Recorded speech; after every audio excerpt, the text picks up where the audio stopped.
बिस्मिल्लाहिर्रहमानिर्रहीम। अस्सलाम वालेकुम स्टूडेंट्स, आप सब ठीक ठाक होंगे उम्मीद करता हूँ। और आपने 2 यूनिट के टेस्ट दे दिए होंगे अब P1 और P2 का। और आपने P2 का टेस्ट थोड़ा आपको मुश्किल लगा होगा क्योंकि यूनिट बहुत बड़ा है और उसमें, लेकिन आप देखें कि उसके ओल्ड पेपर्स के क्वेश्चन बड़े आसान आते हैं। खैर मैंने उसकी कोई चीज़ छोड़ी नहीं है इंशाल्लाह, कि जो कॉन्सेप्ट रह गया वो मैंने हर कॉन्सेप्ट दिया। आपने उसके लेक्चर भी देखे होंगे, काफ़ी लंबे लेक्चर थे वो। वैसे नॉर्मली हम क्लास में जब बात करते हैं तो वो 5 लेक्चर्स में ख़त्म किया जाता है यूनिट, ठीक है। तो अब हम चलते हैं बड़े आसान। अब ये जो अगले यूनिट आ रहे हैं ना फर्स्ट ईयर के, ये तकरीबन सारे बड़े आसान यूनिट हैं, सिर्फ फर्स्ट ईयर में से वही एक बड़ा यूनिट था, ठीक है जी।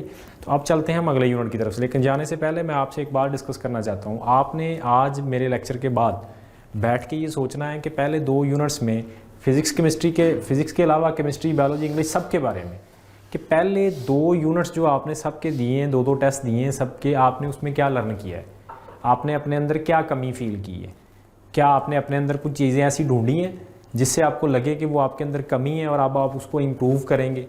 अगर आपने ऐसा कुछ तलाश नहीं किया है तो अभी तक आप मेहनत नहीं कर रहे हैं। मैंने आपको बताया था आपने मेहनत करनी है, आपने अपने अंदर तलाश करना है कि कौन सी कमी आपकी इस टेस्ट में रह गई है जो अगले में आपने पूरी करनी है, ठीक है। ये एक लर्निंग स्टेज है, प्रोसेस है एक। पहले में कमी हुई उसको दूसरे में पूरी करें, फिर तीसरे में करें। फाइनली जब आप फाइनल स्टेज की तरफ जाएंगे तो आप अपने आप को एक आइडियल स्टूडेंट की तरफ ले जाएंगे। और अगर आपने just for the sake of time, मतलब टाइम गुजारने के लिए या इस तरह के मामला घर वालों को दिखाने के लिए किया, मैंने पढ़ा, मैंने किया, तो फिर इससे आप कुछ लर्न नहीं करेंगे, प्रैक्टिस नहीं होगी। और जब फाइनल पेपर में आप बैठेंगे तो वहाँ टाइम मैनेजमेंट और दूसरे मामला तो स्ट्रेस आपके ऊपर डेवलप हो जाएगी और आप प्रॉब्लम में आ जाएंगे, ठीक है। तो अब क्या करना है बोला, मेरे लेक्चर के बाद आपने बैठ के सोचना है कि पहले 2 यूनिट में आपने क्या गलतियां की थी और आप क्या अगले आने वाले यूनिट्स में आप उनको इम्प्रूव करेंगे। वादा करें आप करेंगे जी, प्रॉमिस करें। आवाज़ नहीं आ रही, ऊंची आवाज़ आनी चाहिए, घर वालों को सुनाई देनी चाहिए। प्रॉमिस करें करेंगे जी, ओके, शाबाश, वेरी गुड। चलते हैं हम आप अपने आज के यूनिट की तरफ जी। हमारा ये P3 का लेक्चर 1 है। P3 में 2 यूनिट है और बहुत ही आसान और बड़े छोटे से यूनिट है। एक है आपका यूनिट नंबर 3 और यूनिट नंबर 4। और फर्स्ट ईयर के ये यूनिट का वर्ड जो है ये कहाँ पे यूज़ हो रहा है, ये UHS यूज़ कर रहा है सिलेबस में। और वैसे हमारे ये चैप्टर कौन कौन से हैं, ये चैप्टर नंबर 4 है और चैप्टर नंबर 5 है फर्स्ट ईयर का, ठीक है। तो आपके पास क्या आएगा जी, पहला चैप्टर जो है वर्क एनर्जी एंड, आपके पास क्या आएगा जी, वर्क एनर्जी एंड पावर। तो हम स्टार्ट लेते हैं किससे, वर्क एनर्जी एंड पावर से, यूनिट 3 से। वर्क, सबसे पहले हम डिस्कस करेंगे किसको, वर्क को जी। वर्क को डिफाइन करते हैं, क्या होता है वर्क जी। वर्क की बहुत सारी डेफिनेशन है जी। वर्क क्या है जी, प्रोडक्ट है किसका, प्रोडक्ट है मैग्नीट्यूड ऑफ फोर्स, ठीक है, magnitude of force and displacement, ये एक डेफिनेशन है इसकी। प्रोडक्ट है जी ये किसका, of magnitude of force and component of displacement along force, ये भी इसकी एक डेफिनेशन है। डॉट प्रोडक्ट है किसका जी, ये डॉट प्रोडक्ट है किसका, फोर्स एंड डिस्प्लेसमेंट, ठीक है। तो हमारे पास कितनी डेफिनेशन हो गई हैं ये। अगर वर्ड प्रॉब्लम में वर्ड डेफिनेशन में हम इसकी बात करें तो ये हमारे पास 3 किस्म की डेफिनेशन हो गई। अब हम इसके फार्मूला की बात करते हैं कि वर्क के जो फार्मूलाज हैं वो क्या हैं जी, शाबाश। वर्क के फार्मूलाज देखें अगर, तो वर्क के फार्मूलाज क्या आएंगे, work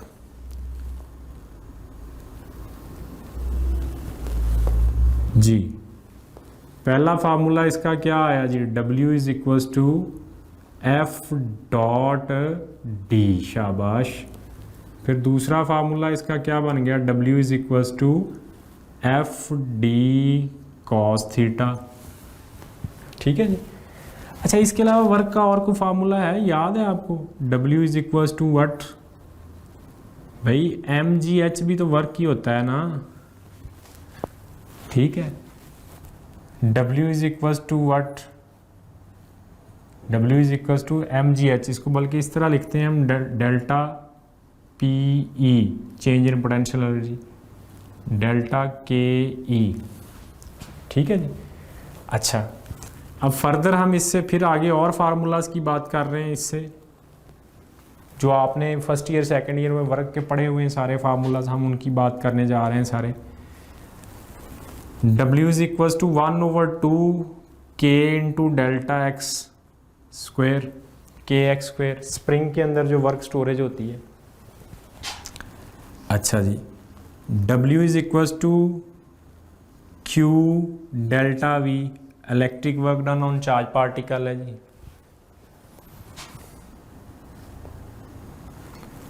W is equal to P into T, power into time, ये भी वर्क का फार्मूला है जी।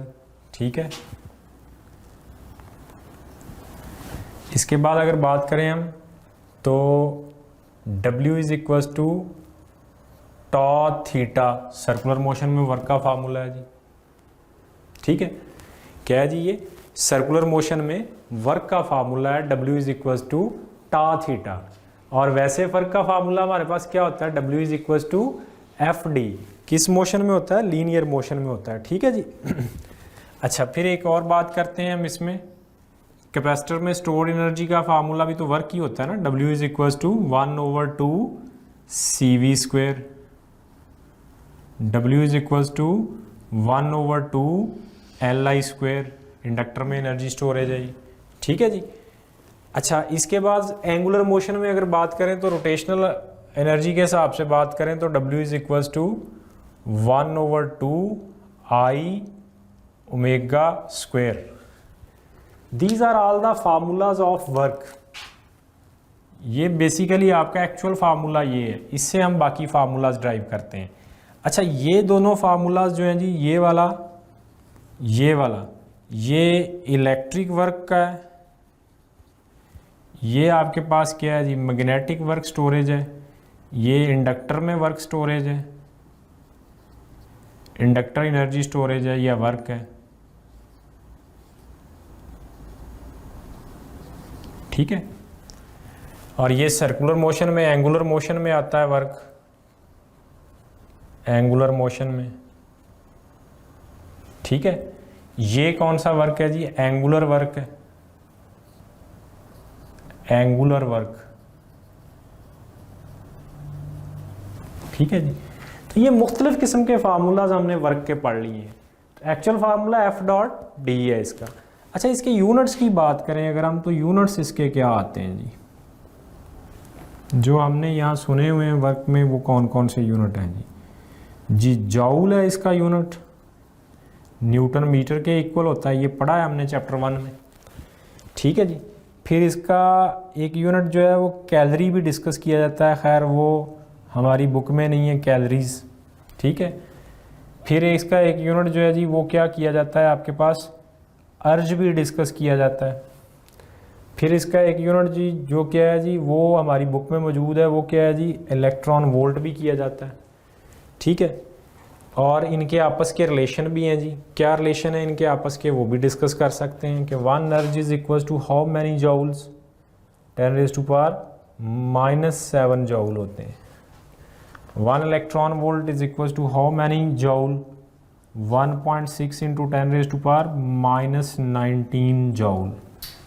1 calorie is equal to how many joule, 1 calorie is equal to 4.184 joule. ठीक है जी, और ये इक्वल है किसके जी, जॉउल के, और जॉउल किसके इक्वल है जी, न्यूटन मीटर के इक्वल है। ठीक है, ये इसके क्या हो गए जी, यूनिट्स हो गए। ओके,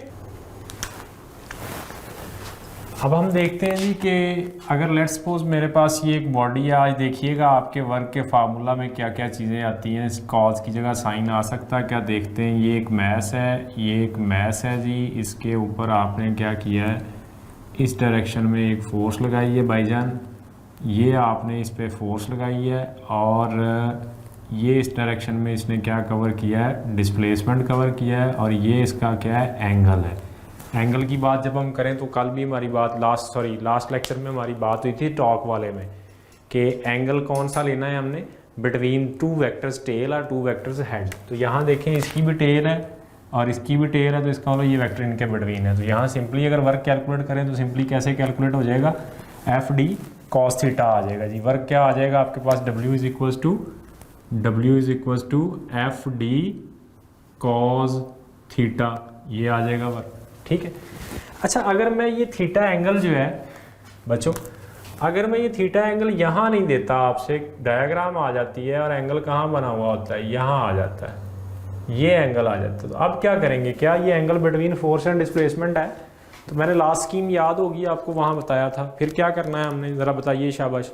जब एंगल की समझ ना लग रही हो तो क्या करना है, फोर्स को रिजॉल्व कर देना है। किस तरफ को रिजॉल्व करना है, जिस तरफ एंगल है। ठीक है, तो मैं फोर्स को रिजॉल्व कर देता हूँ जी जिस तरफ को एंगल है। ये फोर्स है, एंगल इस तरफ है, तो मैं इसको इस तरफ को रिजॉल्व कर देता हूँ, इधर y बना लेता हूँ अपनी तरफ से।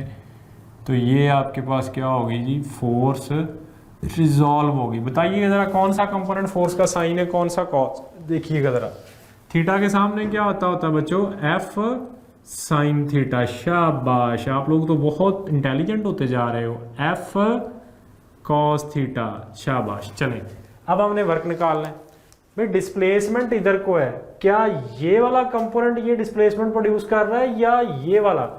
टॉर्क में मोमेंट आर्म और परपेंडिकुलर कंपोनेंट मल्टीप्लाई होते हैं, क्योंकि परपेंडिकुलर कंपोनेंट क्या करता है, कंपोनेंट क्या करता है, रोटेशन प्रोड्यूस करता है। वर्क में डिस्प्लेसमेंट और पैरेलल कंपोनेंट मल्टीप्लाई होते हैं, क्योंकि पैरेलल कंपोनेंट क्या प्रोड्यूस करता है, डिस्प्लेसमेंट करता है प्रोड्यूस। सो एफ साइन थीटा और डी वर्क के रिस्पॉन्सिबल है। कॉज इस तरफ को लग रहा है, बॉडी इस तरफ को जा रही है, इसका कोई रोल नहीं है। ठीक है, तो ये आउट हो गया। अब इसका मतलब है मैं फिर वर्क निकालूंगा तो दोनों का प्रोडक्ट आ जाएगा, ये किसका, एफ साइन थीटा का इनटू डी का। तो देखें फार्मूला क्या बन गया, एफ डी साइन थीटा। इससे पहले नहीं आपने देखा होगा कि इसमें साइन थीटा भी आ सकता है जी। थीटा की पोजीशन अगर सही ना हो तो फिर क्या आ सकता है, एफ साइन थीटा भी आ सकता है। ओके, चलें अब हम वर्क की कुछ प्रॉपर्टीज की तरफ चलते हैं। वर्क प्रॉपर्टीज के, वर्क की कुछ प्रॉपर्टीज हैं जी, वो हम डिस्कस करेंगे। क्या क्या प्रॉपर्टीज हैं जी, देखें शाबाश, ये बड़ी बड़ी मज़ेदार सी प्रॉपर्टीज़ हैं। और इसके लिए देखें आपने, मैंने कहा था साइन और कॉज की वैल्यूज़ को याद रखना है जी। पहली प्रॉपर्टी देखें क्या है, वर्क डन जो है जी वो ज़ीरो होता है किस एंगल पे, थीटा किस एंगल पे, 90 डिग्री पे, और थीटा ये इस एंगल पे आपके पास वर्क डन क्या होता है जी, ज़ीरो। अच्छा चलें ठीक है, मान लिया आपने। क्यों ज़ीरो होता है, बिकॉज वर्क किसके इक्वल होता है, F D cause of theta, और कॉज 90, अगर थीटा 90 पुट करें तो कॉज 90 क्या होता है, ज़ीरो। अच्छा चलें जी, बड़ी खूबसूरत बात है, आगे देखते हैं। वर्क डन जो है जी वो आपके पास मैक्सिमम होता है किस एंगल पे, थीटा 0 डिग्री पे। बिकॉज मैंने कल क्या बताया था आपको, लास्ट लेक्चर में क्या बताया था कि ये चीज़ है, इसका आंसर मैक्सिमम कब आएगा जी, ये मैक्सिमम होगा आंसर इसका इफ़ ये जो कॉस थीटा है इसकी वैल्यू क्या हुई, मैक्सिमम। और इसकी मैक्सिमम वैल्यू कितनी होती है, 1 होती है। किस एंगल पे, एट थीटा किस एंगल पे मैक्सिमम होती है, एट थीटा 0 पे। और अगर साइन होता तो यहाँ किस पे मैक्सिमम आनी थी, 90 पे। शाबाश, चलें जी। अच्छा जी, अब इसके बाद, और ये वर्क क्या, अच्छा जी इसके बाद आगे बात करें अगर, तो हम वर्क डन जो है जी वो 0 हो जाता है कहाँ पे, थीटा 90 डिग्री पे। वर्क डन जी नेगेटिव हो जाता है जी किसके ऊपर, थीटा 180 डिग्री के ऊपर। थीटा की वैल्यूज पुट करते जाएं, कॉस 180, कॉस 60, कॉस 90, सारी वैल्यूज आपको याद होनी चाहिए। बहरहाल मैं वो वैल्यूज भी आगे लिख देता हूँ अभी।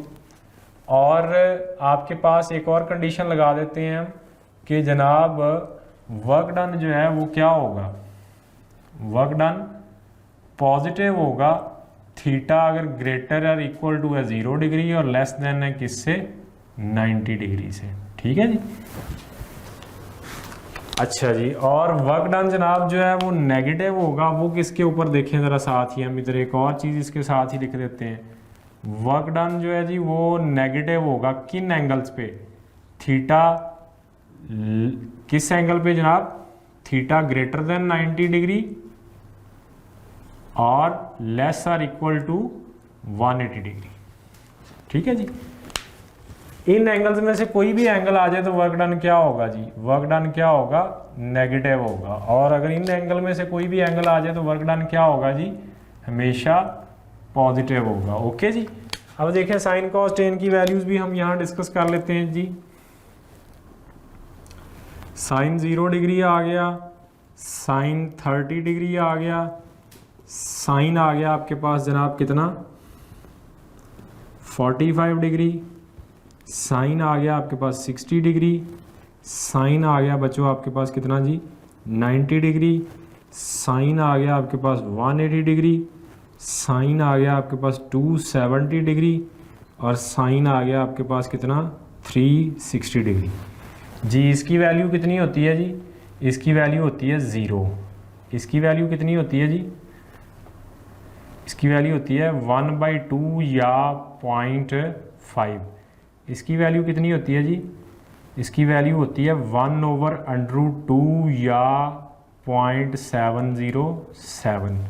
और इसकी वैल्यू कितनी होती है जी, √3/2 या 0.866।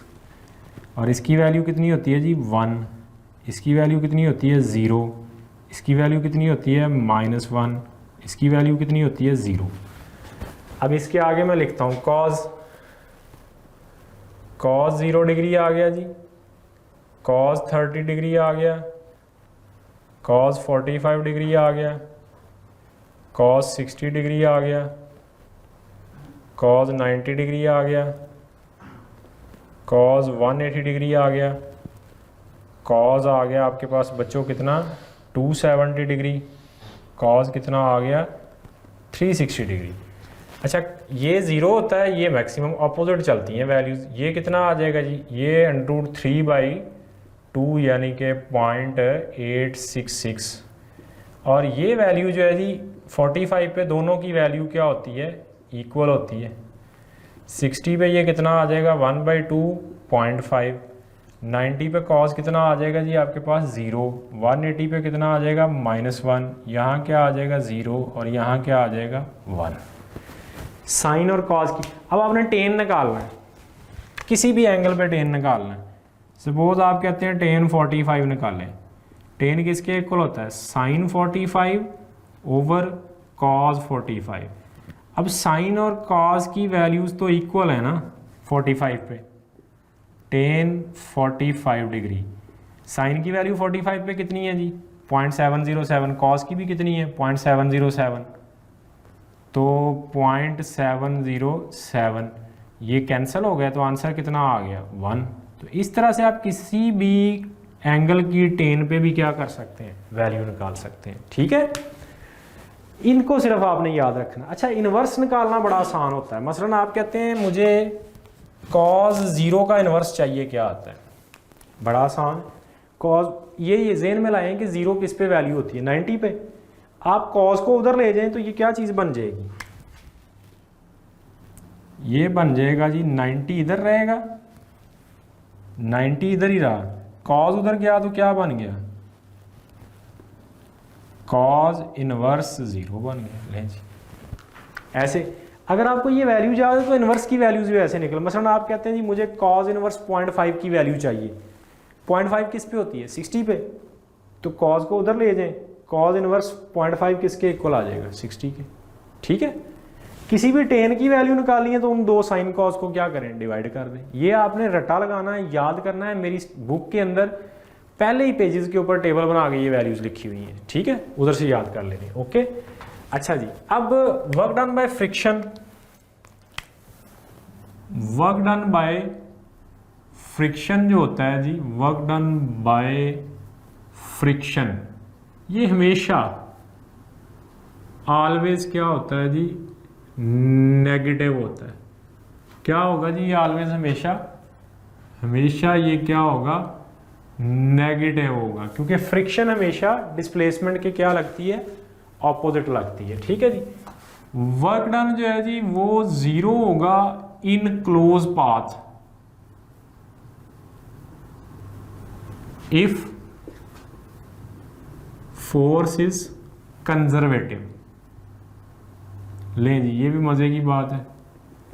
कंजर्वेटिव फोर्स आ गई अगर, तो आपके पास वर्क डन क्या होगा? जीरो, क्लोज पाथ में।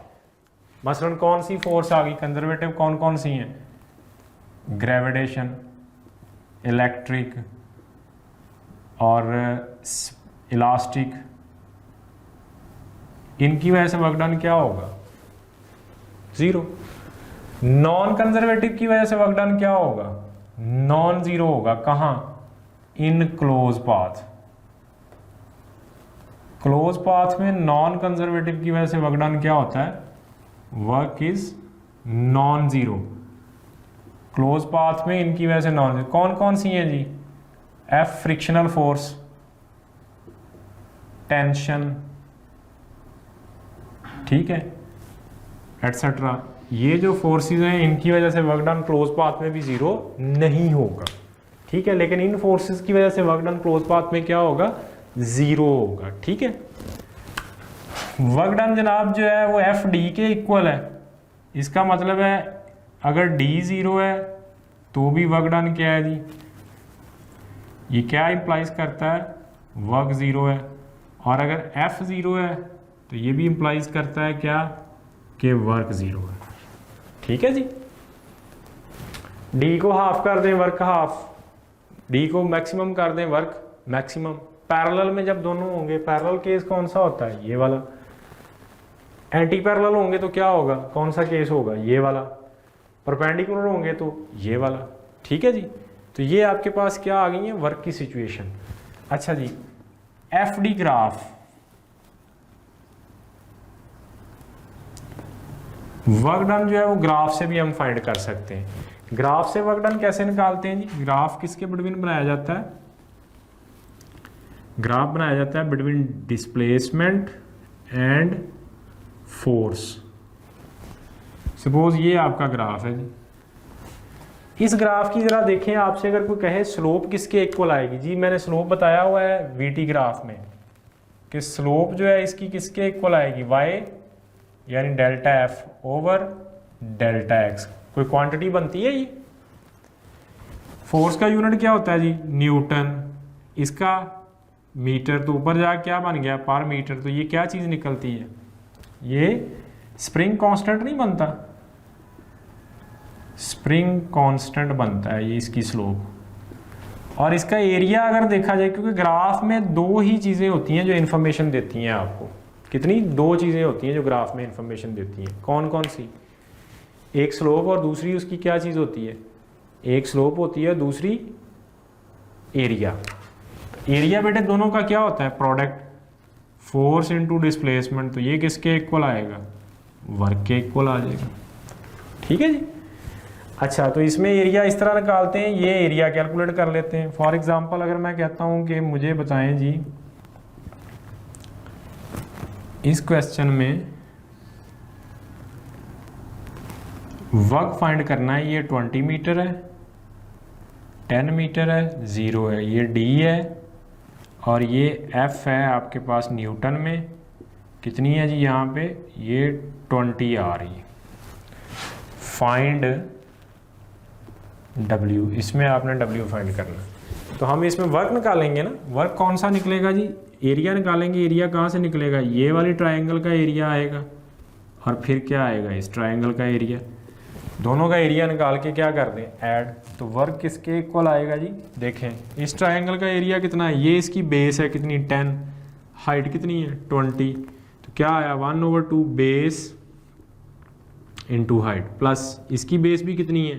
10 और हाइट कितनी है? 20, ठीक है जी। ये कट गया 5, ये भी कितना रह गया? 5। तो ये कितना हो गया? 100 plus 100 is equals to 200 joule, क्योंकि इसका यूनिट न्यूटन है और इसका यूनिट क्या है जी? मीटर। तो इस तरह से आप यहाँ से इसका एरिया से निकाल लेंगे वर्क। अच्छा जी, अगर ग्राफ इस तरह का आ जाए सपोज, फिर इसमें आप फाइंड करें जी वर्क क्या आएगा।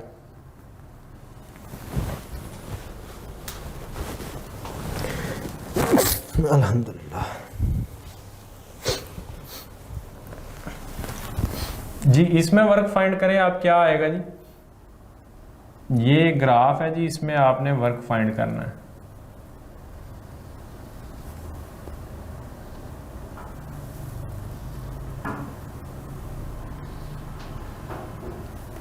इधर डी है जी कितना मीटर्स में है, और इधर एफ है जी किस में है जी, ये न्यूटन्स में। ठीक है, अब आप देखें फोर्स की वैल्यू है इसमें 10 न्यूटन, और डिस्प्लेसमेंट यहाँ पे कितना है जी 5 है, यहाँ कितना है जी 10 है, यहाँ कितना है जी 15। ऐसे केस में आप वर्क जो टोटल वर्क निकालेंगे वो होगा जब ग्राफ नेगेटिव साइड पे भी आ जाए, तो फिर आपका वर्क किसके इक्वल आएगा, वर्क आपका इक्वल आएगा जी W इज इक्वल टू होगा positive area minus negative area, यानी पॉजिटिव एरिया में से नेगेटिव माइनस कर देंगे। अब पॉजिटिव एरिया कौन सा है, जो पॉजिटिव साइड पे आया हुआ एरिया। ठीक है जी, ये पॉजिटिव एरिया है आपका। और नेगेटिव एरिया कौन सा है जी, नेगेटिव एरिया ये जो नेगेटिव साइड पे आया हुआ है। तो ये एरियाज कैलकुलेट करें और आप क्या निकाल लें, वर्क निकाल लें। देखें ये भी एक स्क्वायर है, ये भी स्क्वायर है, ये भी स्क्वायर है, तो पॉजिटिव एरिया कितना आएगा, इसका एरिया कितना आएगा जी, लेंथ इंटू विड्थ कितना आ गया 50, प्लस इसका कितना आ गया 50, माइनस इसका कितना आ गया 50, क्योंकि नेगेटिव साइड पे है। आंसर कितना आ गया 50 जूल। ये आपका क्या निकला है, वर्क निकला है। ठीक है जी, इस तरह से हम क्या कर सकते हैं, ग्राफिकल मेथड से हम क्या कैलकुलेट कर सकते हैं जी, वर्क कैलकुलेट कर सकते हैं। Okay, work due to gravity बात करें अगर, वर्क ड्यू टू ग्रेविटी जी, वर्क जो है जी वो पॉजिटिव होगा ग्रेविटी की वजह से इफ बॉडी मूव्स डाउनवर्ड, और वर्क क्या होगा जी नेगेटिव होगा इफ बॉडी मूव्स अपवर्ड। ठीक है जी, ग्रेविटी की वजह से वर्क डन अपवर्ड जाते हुए पॉजिटिव नेगेटिव, और मसलन ये मार्कर फेंका मैंने, ऊपर जा रहा है ग्रेविटी की वजह से इस पे वर्क क्या है नेगेटिव, ऊपर से नीचे आ रहा है, नीचे आते हुए इस पे वर्क क्या है जी पॉजिटिव है। ठीक है, फ्रिक्शन की वजह से जिधर मर्जी जाए आप वर्क क्या होता है हमेशा नेगेटिव होता है।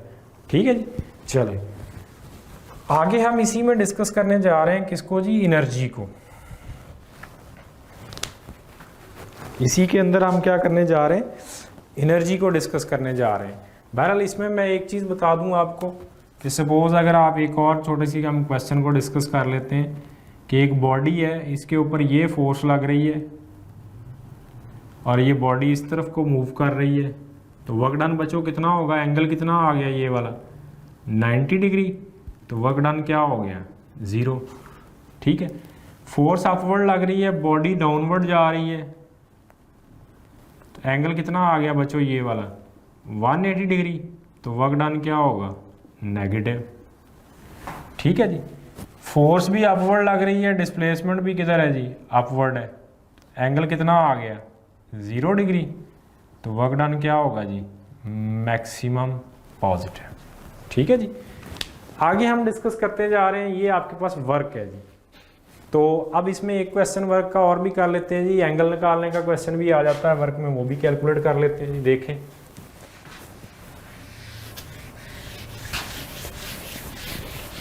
ये एमसीक्यूज आ जाता है एंगल कैलकुलेट करने का, ये पहला न्यूमेरिकल भी है इस तरह का आपकी बुक के अंदर वर्क में।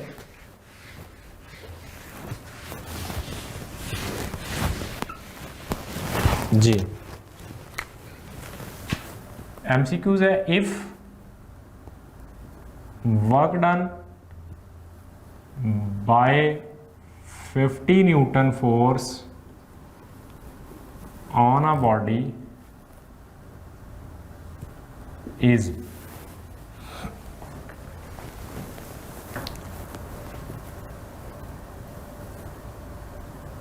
कितना था जी ये 500 joule, find the angle between force and displacement if d is equals to कितना है जी 20 मीटर है। डिस्प्लेसमेंट बॉडी ने 20 मीटर कवर किया, उसके ऊपर फोर्स कितनी लग रही है 50 न्यूटन लग रही है, तो आपने क्या फाइंड करना है उसके बिटवीन एंगल।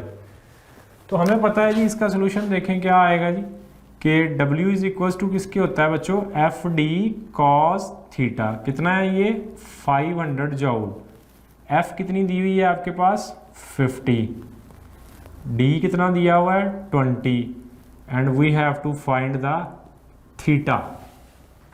ये नहीं है, चलें देखें, यहाँ देखें बड़ा आसान काम है, ये ज़ीरो इस ज़ीरो से, ये ज़ीरो इस ज़ीरो से, तो क्या आंसर आ गया 5/2 is equals to cos of theta. अब थीटा निकालना है, क्या करें बच्चों, यहाँ से कॉज को किसी तरफ मूव करवाना पड़ेगा जी। तो अब देखें हम यहाँ पे थीटा निकाल रहे हैं, तो इसमें से क्या होगा 5 ये क्या आ जाएगा 10 is equals to cos of theta. अब थीटा यहाँ से निकालना है तो कॉज को इधर लाना, कॉज जब इधर मूव करता है तो यहाँ मैंने क्या बताया था वो इन्वर्स बन जाता है, तो कॉज क्या बन जाएगा इन्वर्स, और ये आंसर क्या आ जाएगा 1/2 इज इक्वल्स टू थीटा। ज़रा देखिए कॉज इन्वर्स 1/2, ये चेक करें ज़रा, इस कॉज को अगर मैं इधर ले जाऊं तो क्या बनेगा कॉज इन्वर्स 1/2 किसके इक्वल आ रहा है 60 डिग्री के, ठीक है, यानी ये किसके इक्वल आ जाएगा जी, ये आ जाएगा 60 डिग्री के, थीटा आपका कितना आ जाएगा 60 डिग्री। तो अब इसमें आपको W भी पूछ सकता है, F भी पूछ सकता है, D भी पूछ सकता है, थीटा भी, बाकी चीज़ें देने के बाद। ओके चलें जी, अब हम नेक्स्ट जो है वो मूव करते हैं किसके ऊपर, एनर्जी के ऊपर, कि एनर्जी जो है उसको कैसे डिफाइन करते हैं। पावर और एनर्जी की बात करते हैं, पहले पावर की बात कर लेते हैं, वर्क एनर्जी एंड पावर है, तो चलें एनर्जी को कर लेते हैं जी। एनर्जी क्या होता है जी, एनर्जी बताएंगे, शाबाश डिफाइन करें एनर्जी को, कोई बच्चा डिफाइन करेगा जी। जी क्या कह रहे हैं, एबिलिटी टू डू वर्क, शाबाश, ability to do work, ability to do work. अच्छा इसकी टाइप्स कितनी है एनर्जी की, एनर्जी की टाइप्स दो बड़ी टाइप्स हैं, कौन कौन सी हैं जी, काइनेटिक एनर्जी है और कौन सी है जी पोटेंशियल एनर्जी है। अब काइनेटिक एनर्जी की डिटेल हम वैसे चैप्टर 3 में पढ़ के आए हैं, इसके डिफरेंट फार्मूलाज जी, इसके फार्मूलाज कौन कौन से आते हैं। काइनेटिक एनर्जी के फार्मूलाज की अगर हम बात करें तो पहले हम काइनेटिक एनर्जी की बात कर लेते हैं कि होती क्या है, due to motion of body, ये due to motion of body होती है। इसका बड़ा जनरल फार्मूला आपको पता है जी, के ई किसके इक्वल होती है, हाफ mv²। मैं बाकी फार्मूला ड्राइव नहीं करूंगा, डायरेक्ट लिखूंगा। इसके अलावा के ई किसके इक्वल होती है, हाँ जी 1/2 PV। इसके अलावा के ई किसके इक्वल होती है जी 1/2 P²/2m, ये भी काइनेटिक एनर्जी है। ये दोनों फार्मूलाज हमने कहाँ पढ़े हुए हैं, वहाँ चैप्टर 3 में, वहाँ KE1 KE2 P1 P2, आप इसको रिवाइज कर सकते हैं, मैं ये वहाँ डिटेल से डिस्कस कर चुका हूँ, ठीक है जी। अच्छा जी, पोटेंशियल एनर्जी जो है वो किस तरह की होती है, इसकी भी दो फॉर्म है, नंबर 1 है इलास्टिक P, और नंबर 2 पे कौन सी है जी ग्रेविटेशनल पोटेंशियल एनर्जी। अब इलास्टिक पोटेंशियल एनर्जी का फार्मूला क्या होता है जी 1/2 kx², चैप्टर 7 में पढ़ेंगे हम, ठीक है, ड्यू टू इलास्टिसिटी होती है ये। और ग्रेविटेशन पोटेंशियल एनर्जी का आप बचपन से पढ़ते आ रहे हैं, यानी 9th 10th से पढ़ते आ रहे हैं, क्या होता है जी mgh होता है, ठीक है, mgh। कोई बॉडी मैंने ये फेंकी किसी हाइट पे गई तो इसके पास जो एनर्जी पोजेस कर रही है ड्यू टू ग्रेविटेशन फील्ड, उसको क्या कहते हैं, पोटेंशियल एनर्जी कहते हैं, ठीक है जी। चलें जी, क्वेश्चन आ गया आपके पास, if a body has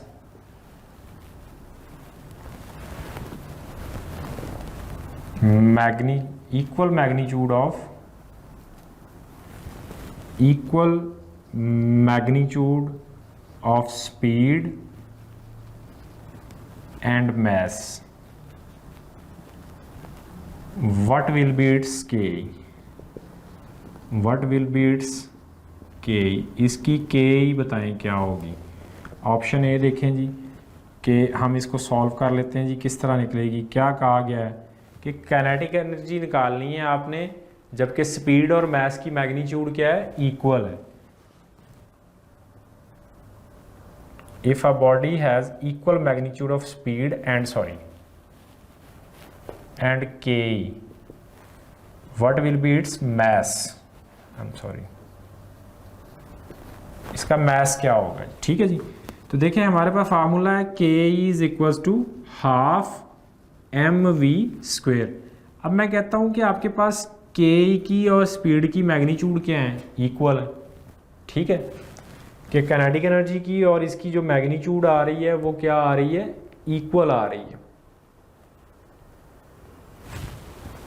the magnitude of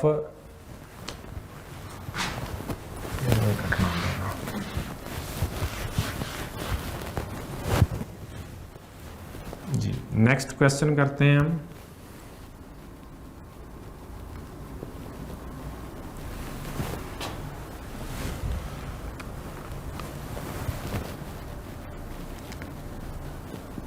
What is the speed of body if its Ke is equal to its mass? जी, मास और काइनेटिक एनर्जी इक्वल है तो स्पीड क्या होगी, देखिए K is equal to 1/2 mv²। अगर ये चीज़ जो है काइनेटिक एनर्जी और मास इक्वल हो गए हैं बच्चों, ये दोनों क्या हो गए जी, इक्वल हो गए। ये दोनों इक्वल हो गए तो ये क्या करेंगे, कैंसिल नहीं कर देंगे। क्या बच जाएगा, 1/2v² इज इक्वल टू 1, तो v² इज इक्वल टू 2, तो v किसके इक्वल आ गया, √2 किसके इक्वल होता है, 1.43 मीटर पर second.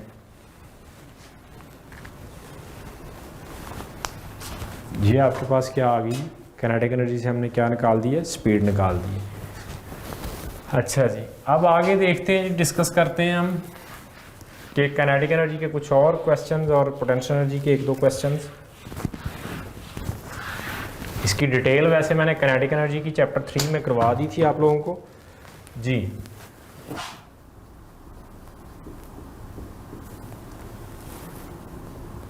If two bodies moving with same momentum, अगर दो बॉडीज क्या कर रही हैं जी, सेम मोमेंटम से मूव कर रही हैं, of mass 2 kg and 4 kg, ठीक है जी। What is the ratio of their kinetic energies. इस तरह का क्वेश्चन मैंने चैप्टर 3 में भी करवाया था जी। इनकी काइनेटिक एनर्जीज की रेशियो क्या होगी, तो हमने फार्मूला कौन सा लिखना है दो बॉडीज के लिए, कौन कौन सा, जिसमें काइनेटिक एनर्जी आए और क्या आए, मोमेंटम आए। जरा देखें काइनेटिक एनर्जी और मोमेंटम का फार्मूला जिसमें मास भी आए, स्पीड ये नहीं क्योंकि स्पीड का जिक्र है, ये मास है, तो इसके अकॉर्डिंगली मोमेंटम क्या है, कांस्टेंट है। तो काइनेटिक एनर्जी का रिलेशन मास के साथ क्या बन रहा है, इनवर्स बन रहा है। तो मैं यहाँ क्या लिखूंगा, KE1/KE2 इज इक्वल टू होगा M2/M1, ठीक है जी। क्योंकि मोमेंटम आपका कांस्टेंट है तो ये टर्म क्या हो जाएगी, कांस्टेंट। इसके अकॉर्डिंग देखें तो ये कितना आएगा, 4/2 इज इक्वल टू 1:2 आंसर आ जाएगा आपका। ओके, चलें एक क्वेश्चन और करते हैं जी। If a body at height h has potential energy of 1000 joule, find its mass, find the height if mass is 5 kg। 1000 joule उसकी एनर्जी है, 5 kg मैस है, हाइट फाइंड करनी है। तो जनाब क्या बनेगा आपके पास, P is equals to mgh आ जाएगा। ठीक है जी। अच्छा m कितना है जी आपके पास, P कितनी है 1000, m आपने क्या करना है जी, कितना पुट करना है 5, और बच्चों g कितना लेते हैं हम 10, h हम निकाल लेंगे यहाँ से, 0 0 से गया तो ये तरह के डिवाइड हुआ तो कितनी आ गई 20 metre, this is the h। ठीक है जी। चलें आगे बढ़ते हैं, किसकी तरफ चलते हैं हम आगे।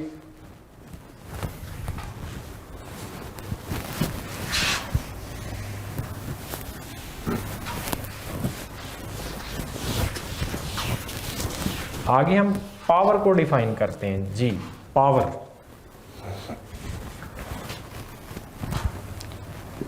पावर को कैसे डिफाइन करते हैं जी, rate of doing work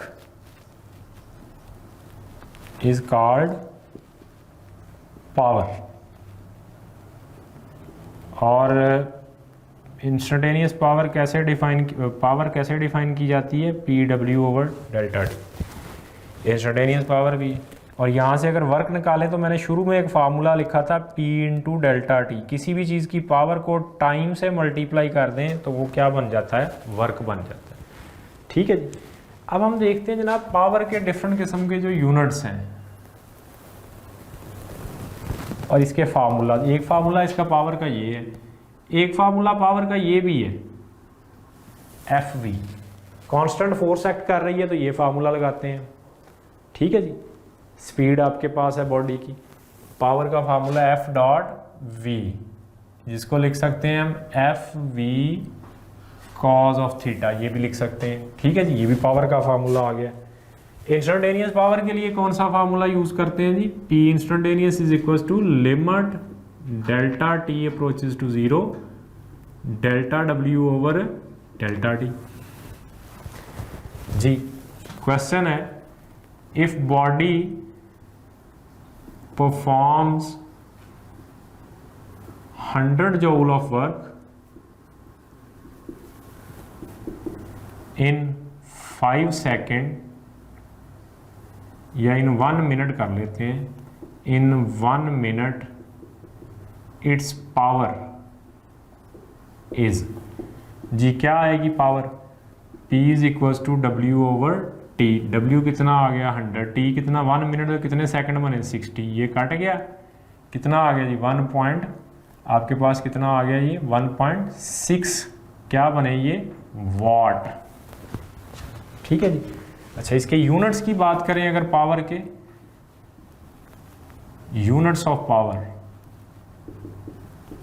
units of power की बात करें अगर हम, तो ये मैं पहले चैप्टर 3 में भी बच्चों डिस्कस कर चुका हूँ आपसे, तो यहाँ फिर डिस्कस कर रहा हूँ। इसका यूनिट होता है जी वॉट, और वॉट को कैसे डिफाइन करते हैं, जूल पर सेकंड, और बेस यूनिट में ये किसके इक्वल था, किलोग्राम मीटर स्क्वायर पर सेकंड क्यूब के इक्वल था। ठीक है बच्चों। अच्छा जी, फिर इसका एक यूनिट किलोवाट भी हम लिखते हैं, तो वो आ गया आपके पास क्या जी, किलोवाट। ठीक है। फिर इसका एक यूनिट हम लिखते हैं जी हार्स पावर, आपके सिलेबस में नहीं है लेकिन लिख देता हूँ मैं, 746 कितने होते हैं ये वाट होते हैं। ठीक है। अच्छा एक यूनिट जो है किलोवाट आवर होता है, ये हम वैसे पहले भी डिस्कस कर चुके हैं कि एक यूनिट इसका यूनिट नहीं है। किलोवाट आवर किस चीज़ का यूनिट है, kilowatt hour is unit of energy. ठीक है जी। और ये 1 किलोवाट आवर कितने जूल होते हैं, डेफिनेटली ये एनर्जी का यूनिट है, वर्क का यूनिट है, तो जहां मैंने एक यूनिट वहां लिखे थे इतने यूनिट, वहां एक यूनिट ये भी ऐड कर लें, तो 1 किलोवाट आवर जो है कितने जूल के इक्वल होता है, 3.6 इंटू 10⁻⁶ जूल के इक्वल होता है। और ये एनर्जी 1 इलेक्ट्रिक यूनिट होती है, 1 इलेक्ट्रिक यूनिट। जो आपके घर के मीटर हैं उनके ऊपर जब 1 यूनिट ड्रॉप होता है ना, तो वो इतनी एनर्जी आपके घर में इस्तेमाल होती है। चलें हम एक क्वेश्चन करते हैं जी यहाँ से फिर, how much electrical energy is consumed by an AC air conditioner of 2000 watt in 10 hours। जी आपके घर में एसी लगा हुआ है, 2000 वाट का एसी, नॉर्मली 1.5 टन का एसी 2000 वाट का होता है, 10 घंटे चलता है, बताएं वो कितनी इलेक्ट्रिक एनर्जी यूज करेगा। ये क्या चीज है, what is this, this is power. क्या है जी ये पावर है। बच्चों ये क्या चीज है, दिस इज टाइम। और हमने फाइंड क्या करना है, how much electrical energy, energy हमने क्या करनी है फाइंड, यानी एनर्जी या वर्क हमने क्या करना है फाइंड करना है। तीनों को रिलेट करने वाला फार्मूला कौन सा है, ये वाला। तो क्या लिखेंगे हम जी सोल्यूशन में, के W is equal to P into T. P कितना है जी 2000, टी कितना है 10 इंटू आर्स है 60 इंटू 60। इसे सॉल्व कर दें, ठीक है, इसे क्या कर दें सॉल्व करेंगे तो ये बच्चों क्या बन जाएगा 2000 आ जाएगा, इनको मल्टीप्लाई करेंगे 36,000 आ जाएगा, ठीक है जी। और ये कितना बन जाएगा, इसको अब सॉल्व करना है। 3 0 इसके साथ है, 3 0 इसके साथ है, इन जीरो को उतारें और क्या बना दें 10 की पावर कितनी बन गई 10 पावर 6, शाबाश। ये कितनी बन गई जी 10 पावर 6। ये बच गया 2 और ये क्या बच गया 36। 36 टू दा कितना होता है 36 टू दा 72। तो जनाब 72 ये 10 पावर 6 किसके इक्वल होता है मेगा के, और ये क्या आ गया जूल। तो आपके पास कितनी एनर्जी यूज करेगा वो, कितना वर्क या एनर्जी आएगी उसकी 72 मेगा जूल, ठीक है जी। इसी तरह एक इलेक्ट्रिक बल्ब है 100 वाट का है, 1 मिनट के लिए चलता है, एनर्जी कितनी आएगी 100 वाट इंटू 1 मिनट मतलब 60 सेकेंड, ठीक है जी। इस तरह से हम पावर की कैलकुलेशंस कर लेंगे। किस चीज़ की पावर की कैलकुलेशन करेंगे हम, कहाँ से एनर्जी से, और एनर्जी की कैलकुलेशन करेंगे कहाँ से हम बच्चों पावर से, ठीक है जी। अच्छा अब आपके पास एक और चीज़ जो हम डिस्कस करने जा रहे हैं वो क्या है,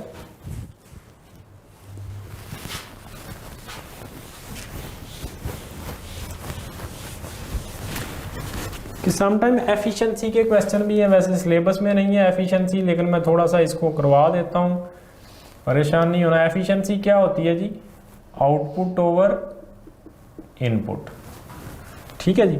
तो मैं कहता हूं क्या है जी, if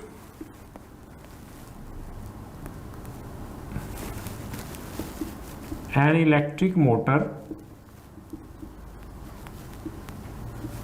lift 100 kg water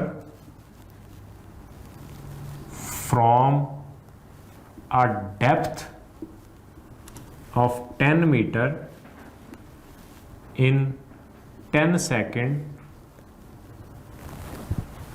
by consuming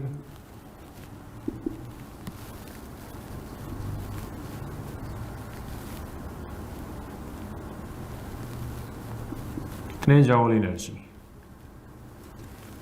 इतनी एनर्जी इलेक्ट्रिक उसने कंज्यूम की है। कंज्यूम की है तो मतलब ये उसकी क्या हुई, फिर ये मोटर ने एनर्जी कंज्यूम की, मतलब ये उसकी क्या है इनपुट है। और आउटपुट क्या है, जो उसने नीचे से पानी को उठा के ऊपर लाई है वो उसकी क्या है आउटपुट। तो सोल्यूशन देखें हम, इसकी एफिशिएंसी क्या करेंगे इलेक्ट्रिक मोटर, तो find its efficiency, find its efficiency, इसकी एफिशिएंसी फाइंड करनी है जी। एफिशिएंसी के लिए क्या करेंगे हम, एफिशिएंसी का फार्मूला है जी आउटपुट ओवर इनपुट। तो इनपुट हमने कितनी दी है इसे, ये कितने जीरो है जी 10 पावर 5 है, तो 10 पावर 5 कर देते हैं। आउटपुट जो है उसने वर्क परफॉर्म किया, कहाँ से पानी को उठा के लाई है डेप्थ से, कितनी डेप्थ से लाई है पानी को 10 मीटर से, कितना मैस है पानी का 100 kg। तो जब डेप्थ से ऊपर लेके जाए तो कौन सी एनर्जी यूज, उसका फार्मूला क्या आएगा जी एनर्जी का mgh, शाबाश। तो यहाँ क्या आ गई जी mgh, ठीक है। तो एफिशिएंसी क्या आ गई आपके पास, m कितना है जनाब आपके पास जी, m है आपके पास कितना 100, g कितना है 10 और हाइट भी कितनी है 10 डिवाइड बाय 10⁵5, ठीक है। अब ये अगर सॉल्व करें तो ये कितनी बनती है 10 पावर कितनी बनती है ये 5, 10 पावर कितनी ऊपर आती है 4 और नीचे कितना 10 पावर 5, तो आंसर क्या आया 10 पावर -1 यानी 0.1, एफिशिएंसी 0.1 आ गई। परसेंटेज में कितनी आएगी ये, इसको किससे मल्टीप्लाई कर दें जी 100 से, कितनी बन जाएगी ये 10%, तो उसकी एफिशिएंसी कितनी है सिर्फ 10% है, ठीक है जी। उसकी एफिशिएंसी कितनी आ गई 10% आ गई, ओके। अच्छा जी,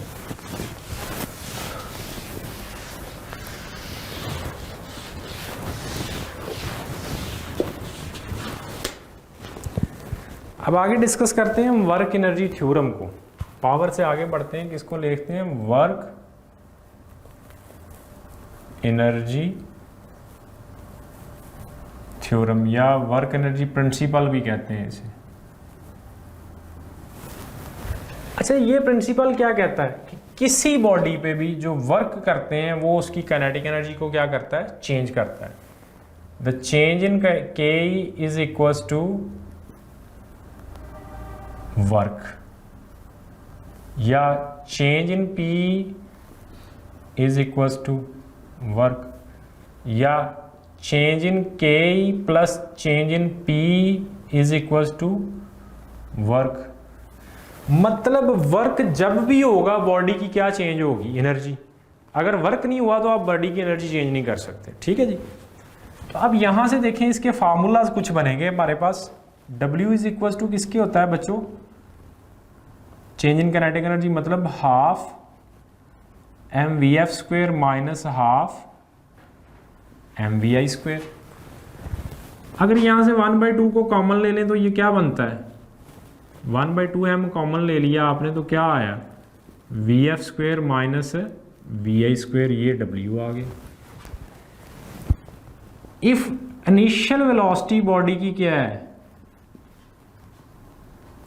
और स्पीड क्या है 0 है, तो फाइनल वेलोसिटी का फार्मूला निकालते हैं। इसमें इनिशियल 0 पुट कर दें, फाइनल निकालनी है यहां से, तो क्या निकलेगी 2w/m का स्क्वायर रूट, ये फार्मूला आ गया आपके पास। और if final is 0, final speed is 0, अगर फाइनल स्पीड 0 है और आपने क्या करना है देन इनिशियल क्या आएगी vi किसके इक्वल आएगी, vi भी इसकी के इक्वल आएगी, कितनी आएगी जी वो 2w/m। अच्छा बच्चों, अगर हम ये बात करते हैं कि जनाब हमें पता है ये mgh के इक्वल होता है, अगर बॉडी अप डाउन जा रही है ऊपर नीचे जा रही, मैंने ये बॉडी ऐसे फेंकी है नीचे आई है, या ऊपर से मैंने फेंकी नीचे आई है, आपसे कहता हूँ फाइनल स्पीड निकालें, तो भाई ये w किसके इक्वल हो जाएगा, ये w किसके इक्वल हो जाएगा इन फ्री फॉल, ये w किसके इक्वल हो जाएगा mgh के, नीचे भी क्या है m से कट गया, क्या आ गया √2gh। ये कहाँ पड़ा फार्मूला, किसी भी बॉडी की फाइनल, या मसलन इसको फेंका, इसकी फाइनल स्पीड 0 होनी है, तो ये गया ऐसे, तो इसकी इनिशियल स्पीड क्या थी √2gh, ऊपर से नीचे आया √2gh। सिंपल पेंडुलम वाइब्रेट कर रहा है ऐसे, यहां से सिंपल पेंडुलम मूव करते हुए यहां आता है, क्या कर रहा है फ्री आ रहा है, तो यहां उसकी स्पीड का फार्मूला क्या होगा √2gh। पानी आप 10th फ्लोर से फेंक रहे हो पानी को, ऐसे फ्री फॉल आ रहा है पानी लिक्विड, उसकी स्पीड भी अगर फाइनल निकाली है तो क्या आएगा कोई भी चीज जो फ्री फॉल में गिर रही है उसकी स्पीड का फार्मूला क्या होगा √2gh, चाहे उसकी इनिशियल स्पीड की बात करें या फाइनल की करें। नीचे से जाएंगे तो उसकी इनिशियल होगी, ऊपर से आएंगे तो उसकी फाइनल होगी, ओके। ये फार्मूला नहीं भूलना, ये बड़ी जगहों पे मैंने निकाल के आपको दिखाना है, ठीक है जी। तो अब मैं एक क्वेश्चन करता हूं इससे related,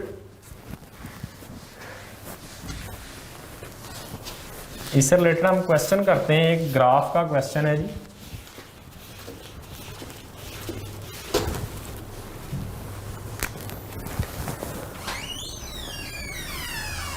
find the speed of body when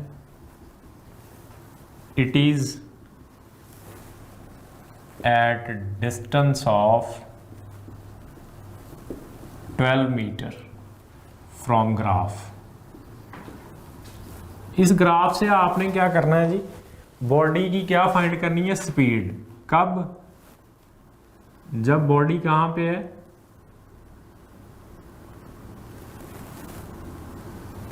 ये जी डी है, ये जी एफ है न्यूटन में, 6 है, 12 है,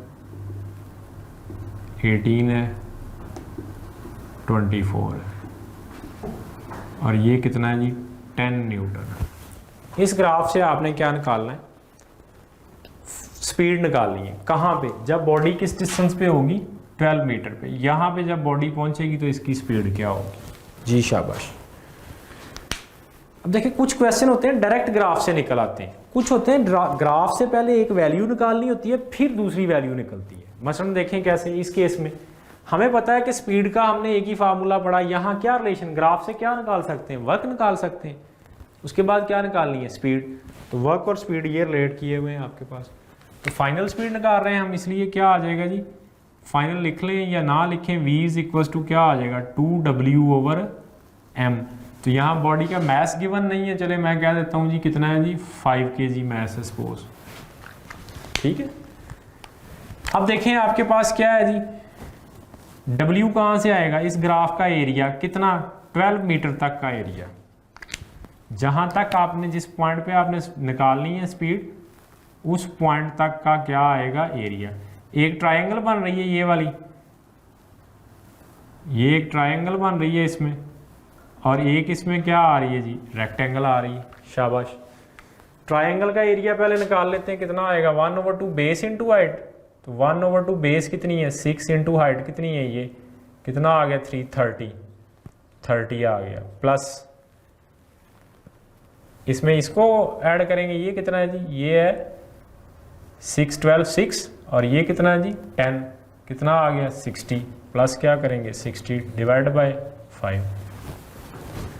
90 को 2 से मल्टीप्लाई किया, कितना आ गया 180 डिवाइड बाय 5। इसको सॉल्व कर लें जी, शाबाश। ये आ जाएगा जी 3 और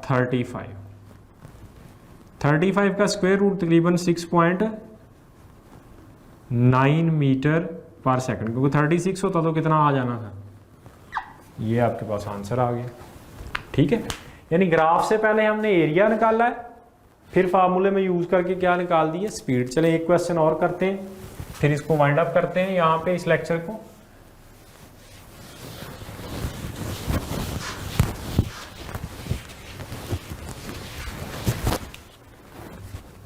जी, इफ अ बॉडी